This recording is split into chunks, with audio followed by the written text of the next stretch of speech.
കണിയാരല്ലേ? അതെ. ഞങ്ങളൊന്ന് സമയം നോക്കാൻ വന്നാ. വരിക. ദാ നോക്കിക്കോളൂ.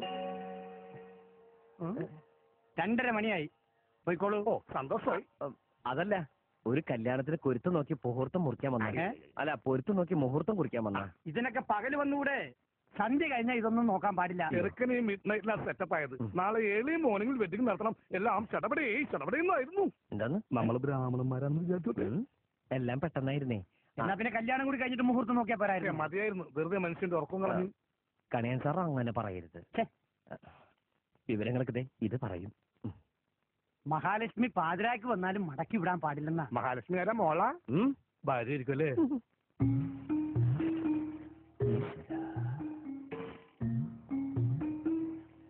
ജാതകങ്ങൾ തമ്മിൽ ചേർത്തക്കുറവുണ്ട്.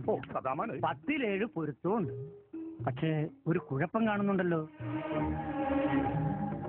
ഇന്നത്തെ കാലത്ത് അതൊക്കെ നോക്കുമെന്നറിയില്ല. ആ കൈ ഇങ്ങോട്ട് നീട്ടിയേ, ഇതങ്ങോട്ട് പിടിക്കുക. ഇപ്പൊ എല്ലാം ശരിയായില്ലേ? ഉഷ്ണം ഉഷ്ണേന ശാന്തി കൃഷ്ണ എന്നാണല്ലോ ചൊല്ലേ. പുതിയ പഴഞ്ചൊല്ല കഴിഞ്ഞ ആഴ്ച റിലീസായുള്ളൂ.